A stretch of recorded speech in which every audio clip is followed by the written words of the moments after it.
akademisi selalu menjunjung nilai-nilai kecerdasan intelektual. Oleh karena itu, seorang akademisi harus menjunjung tinggi kejujuran, keadilan. Dilarang berbondong-bondong dalam menyampaikan sesuatu keterangan.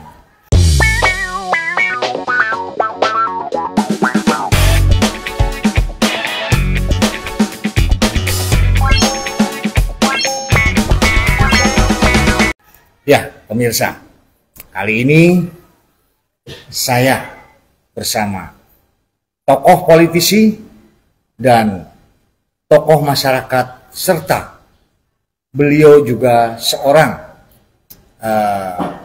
lawyer atau LBH. Beliau adalah Ade Jenal Mutakin alias Ade Vampir. Bagaimana kabar Pak Ade? Alhamdulillah, untuk hari ini kebetulan saya ini lagi main ya, udah lama sekali udah main ke Sandaan ya, ini ke orang tua kita yang dulu berjuang di 2000 berapa ya kemarin? 2014 sampai dengan 2019 tahun lagi menjadi bupati. Tapi sampai pada hari haknya mungkin gagal menjadi calon bupati. Sekarang udah almarhum, semoga beliau dikasih keberkahan ataupun mulia di tangan Allah Subhanahu wa Ta'ala. Amin. Mungkin gitu.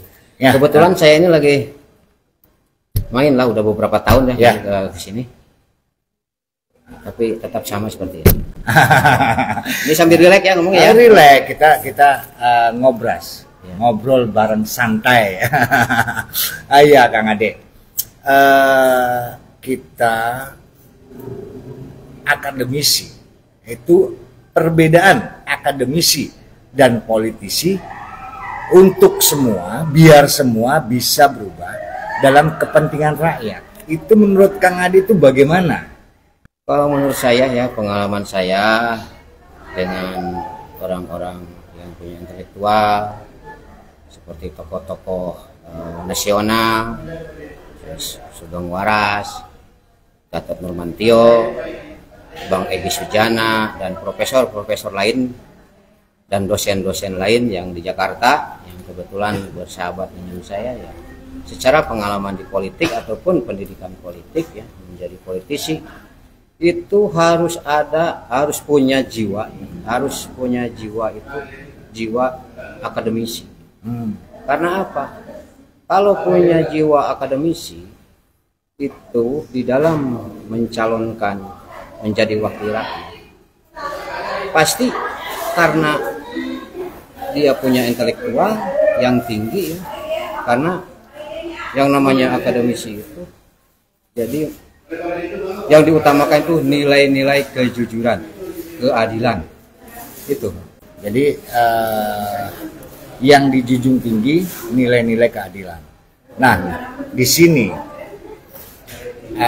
para politisi, tapi dalam tanda kutip tidak semuanya, itu katanya kalau berbicara selalu bohong dan ngocol, yang mengklaim ini hasil kami, ini hasil saya, ini dan sebagainya. Nah, kalau politisi itu, kalau akademisi itu bagaimana? Kalau politisi? Akademisi, kita berbicara akademisi dulu, Pak. Ya kalau sudah menjiwai, jiwa politisinya ada kuat, jiwa akademisinya ada. Kalau itu digabungkan, insya Allah semua itu akan akan mengacu pada dasar dari kemanusiaan, dasar dari keadilan. Tidak mungkin kalau seolah-olah sekarang ingin jadi segala cara dilakukan dengan cara-cara kotor, dengan cara-cara keji. Ya emang itu politik. Tapi kalau menjiwai sebagai akademisi ya, punya intelektual dan punya wawasan yang tinggi, insya Allah Iya. akan ada perubahan ya, Nah, khususnya di Kabupaten Pangandaran. iya. Iya, karena kan sebelum memang kita terlahir itu mempunyai jiwa politik, ya, Betul. mempunyai jiwa politik. Tapi seorang politisi kan lahir dari akademisi kan, nah, lahir dari akademisi, betul nggak? Nah, deh. Tidak juga, berbeda. Nah, Berbeda. jadi Walaupun dia akademisi, tapi kalau punya kejiwaannya selalu ingin menang sendiri, terus segala cara itu ada perbedaan. Makanya kalau kita disatukan, gitu kan, penjiwaannya dengan akademisi dan politisi disatukan, pengalaman lah ya, Iya. pengalaman juga. Insya Allah, gitu. Kata saya tadi, pasti kejujuran dan keadilan pasti dilakukan. Siapapun mereka. Saya tidak ngomong siapa-siapa itu siapa. Si A si B tidak. Cuma kan sistemnya, kalau kita bergabung di akademisi dengan politisi, itu luar biasa. Jadi bisa menanamkan nilai-nilai Pancasila, nilai-nilai kebudayaan, nilai perbedaan, warna apapun. Kalaupun dia punya kejiwaan seperti itu, insya Allah ya, setiap mungkin pemimpin punya kejiwaan akademisi, insya Allah akan jiwanya tetap memperjuangkan kebenaran, kejujuran untuk rakyatnya, keadilan untuk rakyatnya. Itu pengalaman saya ya. Iya. Selama 2 tahun ini saya berpendidikan ya di dalam hukum, di dalam politik, undang-undang apapun, saya kan dibina dan dididik oleh para profesor ya, khususnya oleh Bang Egi Sujana sendiri saya dididik, khususnya sekarang dekat sama para ulama gitu kan. Jadi sedikit tetap aja kita berbicara keras, berbicara lantang gitu kan, untuk menegakkan keadilan. Kalau jiwa kita tidak punya iman, ya, itu di dalam agama ya. Kalau kita tidak punya iman, tetap aja brutal kan begitu. Iya. Gitu. Jadi semua harus didasari ya dengan moral-moral gitu kan, dengan kepentingan bagaimana negara Indonesia ini supaya kembali ke Undang-Undang Dasar, kan Pancasila, kan semboyannya kan sampai sila 1 sampai sila kelima. Nah, pemirsa, kebetulan kita saat sekarang ini sedang di Resto Sandahan. Jadi ya di belakang kita situasi Resto Sandahan. Ini ngomong tidak sengaja kan, ini lagi Ini kan kebetulan kita ya. kebetulan ketemu di sini, kita ngopi bareng di sini, alangkah baiknya kita ngobrol santai sambil live dan sambil ya membahaslah politik ke depan. Nah, di sini saya lihat stiker apa baleho Pak Ade nih itu terpampang besar sekali, calon pemimpin masa depan. Itu maksudnya apa, Kang Ade? Maksud saya itu kan tidak ada unsur kemana ya, calon pemimpin masa depan untuk perubahan Kabupaten Pangandaran. Orang yang betul-betul cerdas dan paham di situ begini. Jadi itu mencontohkan, saya sebagai di Balho itu mencontohkan perubahan untuk Kabupaten. Semua berubah, bukan sekarang karena ada partai koalisi perubahan, bukan ke situ saja. Ya orang berubah ya, berubah semua, gitu kan? Dari akhlak, pikiran kan, belajarlah. Dan saya juga bukan orang baik awalnya, gitu. Cuma saya berusaha mau jadi orang baik, kan begitu. Kita ngajak sama-sama, itulah perubahan untuk Kabupaten Pangandaran. Karena saya orang Pangandaran, gitu kan. Lahir saya di Langkap Lancar, gitu kan. Saya orang Pangandaran asli. Masa kecil saya itu di hutan gitu kan, di lowongnya. Tapi karena banyak sahabat, banyak kenalan, bikin organisasi gini kan, mengenal sampai ke pelosok nasional. Bergabunglah dengan orang-orang yang punya intelektual, yang akademisinya betul-betul baik gitu kan, punya akhlak yang baik kan begitu. Jadi pengalaman saya itu sudah sangat pahit ya. Apalagi di dunia hitam. Boh, Dunia hitam pemirsa. udah pengalaman, tapi kan itu sebagai contoh. Nah, sekarang kan begini. Jangan dilihat orang itu Ya. dari segi casing. Jangan salah. Kadang-kadang orang diam bisa jadi cerdas dan pintar. Gitu. Enggak dipokokkan karena orang lapangan ini suka bergerak, suka gerakan ini. Dulu dia menjamin bisa baik, tidak. Jadi jangan lihat casing. Ya. Lihatlah itu masa depannya, lihatnya programnya ataupun lihatnya jiwanya. Apakah dia itu punya apa namanya? Jiwa berkeadilan gitu kan.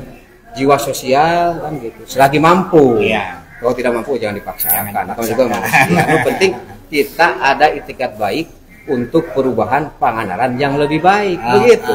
Dan mungkin seorang politisi ataupun seorang penguasa itu jangan alergi dengan kritik ya. Jangan. Kita kan kritik membangun. Saya di setiap orasi, setiap demo, saya mengatakan jangan benci orangnya. Bencilah kekuasaan dan jabatannya. Itu kan melakukan, dia kan sebagai jabatan. Itu kan pejabat jabatan. Itu kan amanah rakyat. Betul. Yang harus disampaikan kebaikan-kebaikan demi rakyatnya.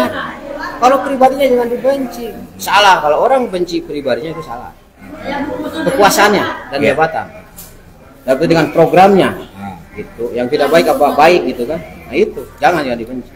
Tetap itu anak bangsa yang harus kita bina sama-sama. Ya. Saling saling menjunjung tinggi itu kan keberadaban, gitu kan, kerjasama. Karena namanya saling melengkapi, gitu kan? Melengkapi kelemahan orang, kemampuan orang, kekurangan dan kelebihan kan orang juga sama punya. Ya. Kita saling melengkapi, apa salahnya? Ya.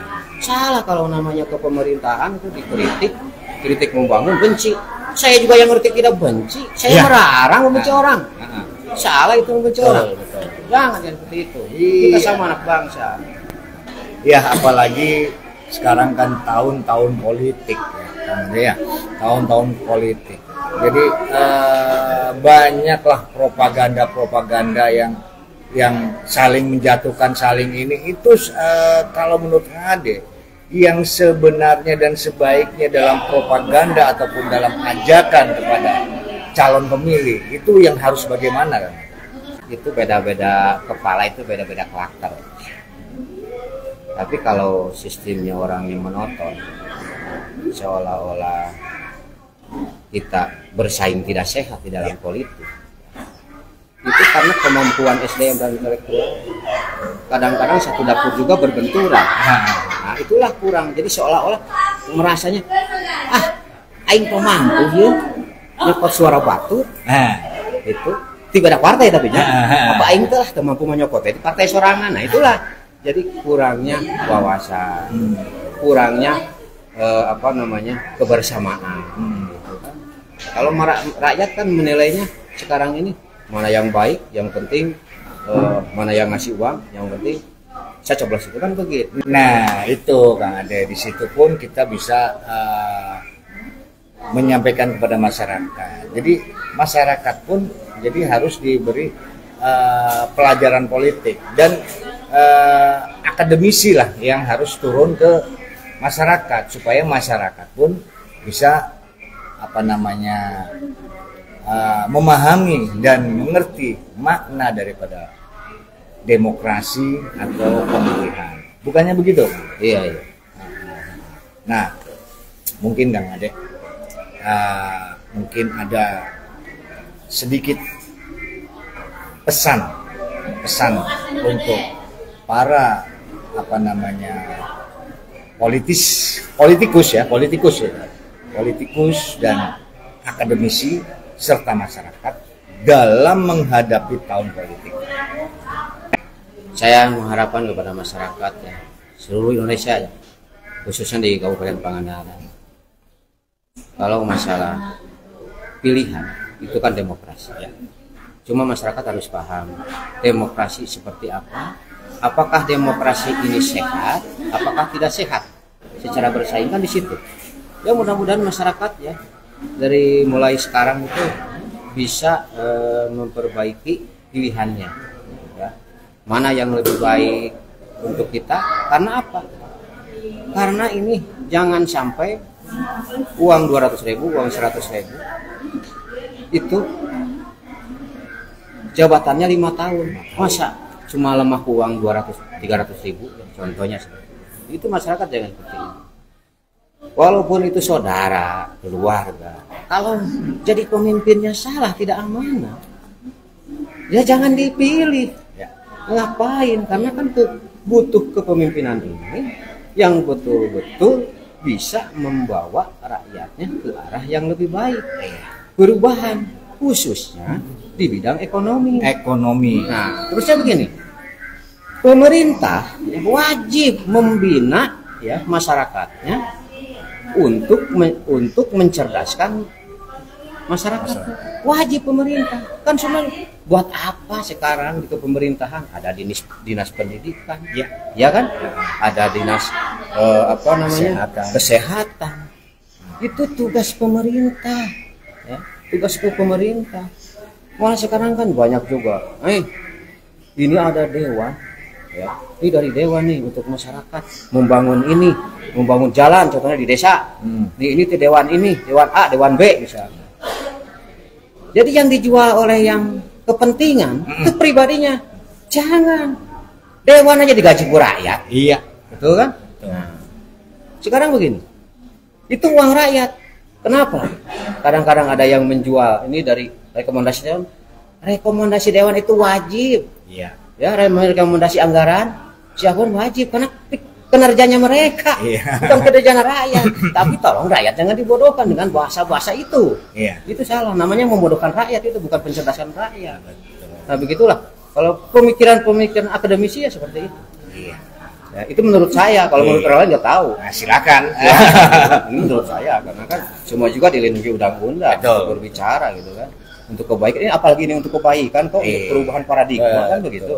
Nah, baik pemirsa, demikian obrolan kita tentang akademisi dan politisi.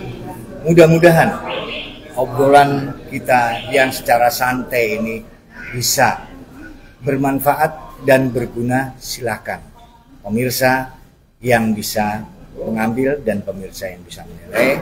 Saya Abdullah Haris bersama Kang Ade Jenal Mutakin mengaturkan undur diri. Assalamualaikum warahmatullahi wabarakatuh.